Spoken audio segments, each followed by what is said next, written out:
The phone rang at 7:23 a.m. on a Tuesday morning. That morning would change everything. Jack Brennan almost didn't answer.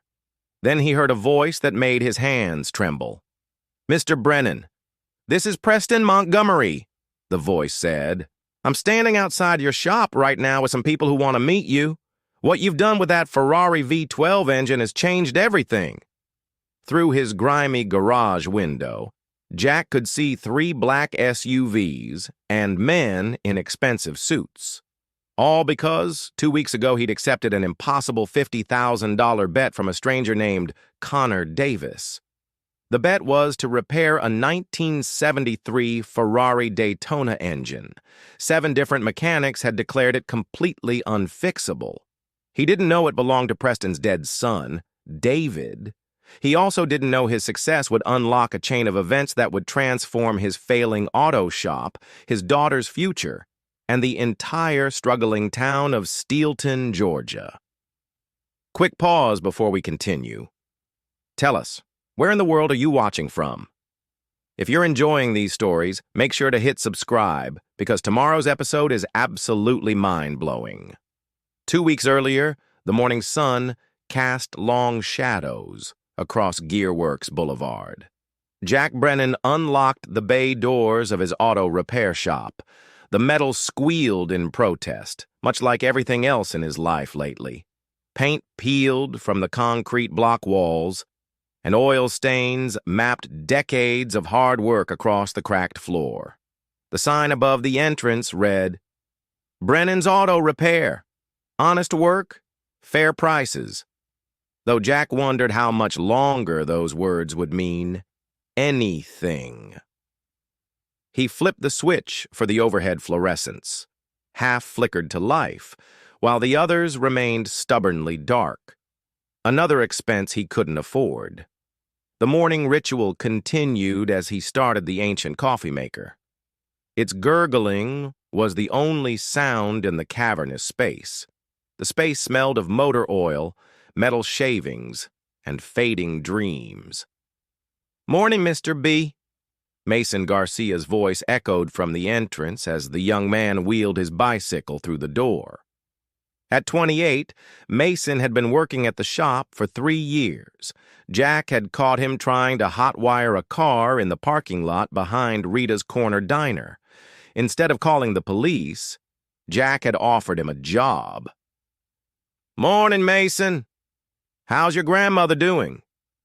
"Better, thanks. The medication you helped pay for is working."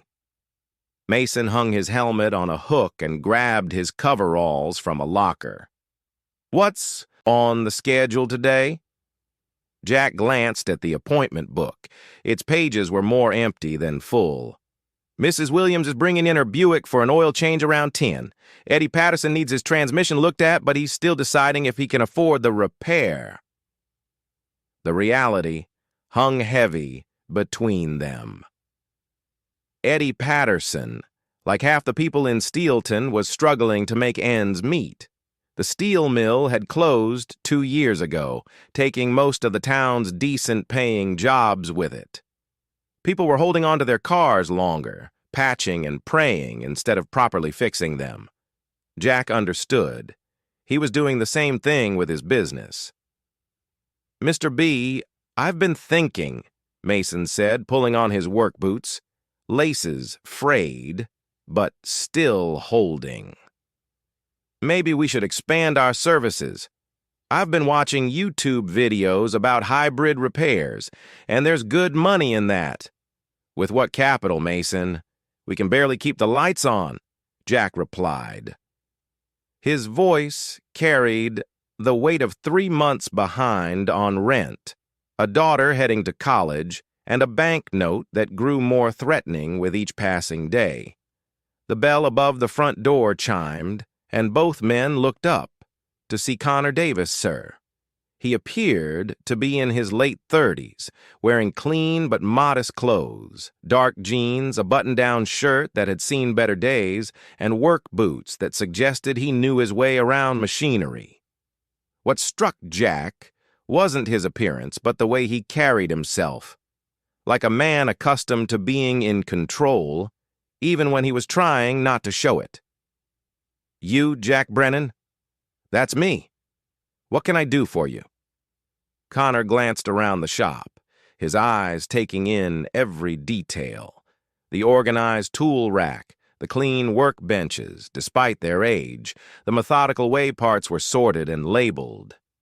"I hear you're good with engines. Been working on them for 27 years. What's the problem?" "It's not exactly a problem, more like a proposition," Connor said. He reached into his jacket and pulled out a thick envelope. "How would you feel about making $50,000? Mason dropped the wrench he'd been holding.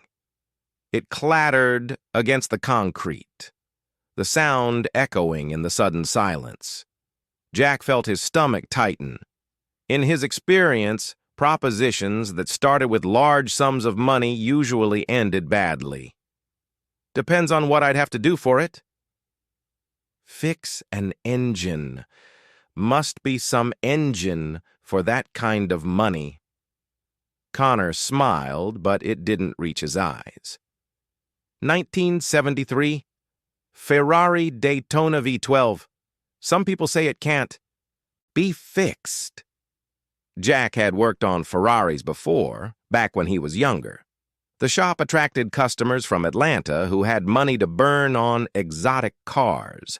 The Daytona was legendary, a front-engine grand tourer with a temperamental but beautiful V12 that could make grown men weep when it ran properly. "What's wrong with it?" 7 mechanics have tried to rebuild it. 2 of them were Ferrari specialists with factory training. All of them gave up. Connor set the envelope on the workbench. "This contains half the money. You get the rest when the engine runs, and if I can't fix it, then you keep the $25,000 for trying." Mason stepped closer, his eyes wide. $25,000 was more than they made in 6 good months. $50,000 would save the shop, pay off the bank, and give Ava the college fund she deserved. "What's the catch?" Jack asked. In his experience, deals that seemed too good to be true usually were. "No catch. Just a time limit. 2 weeks. 2 weeks to rebuild a Ferrari V12 that 7 other mechanics couldn't fix." "That's right." Jack studied Connor's face, looking for tells. The man's expression remained neutral, professional. But there was something else there. Desperation, maybe, or grief. Whatever was driving this offer ran deeper than money. "Where's the engine?" "I'll have it delivered this afternoon along with all the documentation from the previous attempts. Documentation, work orders, parts lists, diagnostic reports, everything. The other mechanics tried. That was unusual. Most people don't keep detailed records of failed repairs, especially not failures that cost them money. Someone wanted this engine fixed badly enough to create a paper, a trail of everything that hadn't worked. I need to know more about the car's history, accident damage, modifications, anything that might affect the rebuild." Connor nodded approvingly. "Smart questions. The car was in an accident 3 years ago. Single vehicle, driver error. The impact damaged the engine mounts and cracked the block, but it's all repairable damage. The engine ran before the accident. Ran well, actually." Connor's jaw tightened almost imperceptibly. "Driver, make it..." He stopped. "No, I'm sorry. Thank you." The silence stretched between them, heavy with implications. This wasn't just about fixing an engine. This was about something deeper, more personal. Jack had seen it before in customers who brought in cars that belonged to people they'd lost. Sometimes fixing the machine was the only way to heal the heart. "Mr. B," Mason's voice was barely above a whisper. $25,000 just for trying. Jack picked up the envelope. It was thick, substantial, real money for real work. But taking it would mean committing to something that had already defeated 7 other mechanics, including experts. "Why me?" Jack asked. "If Ferrari specialists couldn't do it, what makes you think I can?" "Because you're not a specialist, you're a mechanic," Connor said. His voice carried respect, not condescension. "The specialists know what should work according to the manual. You know what actually works in the real world." It was a distinction Jack understood. Factory training taught you to replace parts by the book.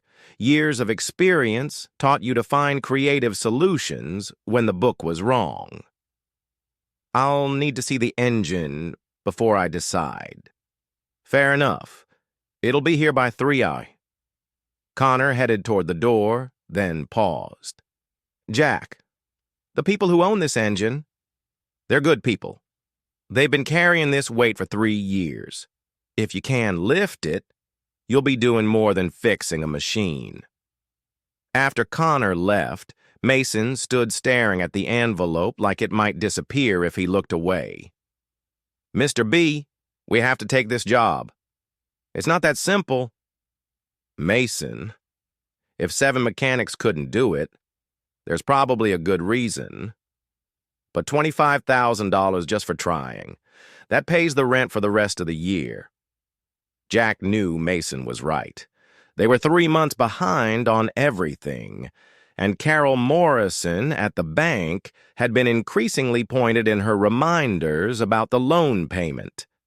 Ava had been accepted to Georgia Tech, but without money for tuition, she'd end up working at the diner like her mother had before she died. "Let's see the engine first. Then we'll decide." The rest of the morning passed in routine maintenance. Oil changes, brake pads, simple repairs that kept food on the table but wouldn't save the business. At 2:45, a flatbed truck turned onto Gear Works Boulevard, carrying what looked like a small crane and several wooden crates. The driver was a professional hauler who clearly transported expensive cargo regularly. He handled the crates with practiced care, using the crane to lower them into the shop bay. Once he left, Jack and Mason stood looking at 3 wooden crates that contained either their salvation or their biggest mistake. "Well," Jack said, reaching for his crowbar, "let's see what $50,000 looks like." The story continues with the examination of the engine, the development of the repair plan, the challenges encountered, the community support received, the resolution of the problem, the offer from Montgomery Industries, and the ultimate transformation of Steelton. Telling and preparing this story took us a lot of time, so if you are enjoying it, subscribe to our channel. It means a lot to us. Now, back to the story. The story concludes with the resolution of the problem, the offer from Montgomery Industries, and the positive transformation of Steelton. The end. Up next, 2 more incredible stories are waiting for you right on your screen. If you enjoyed this one, you won't want to miss this. Just click to watch, and don't forget to subscribe.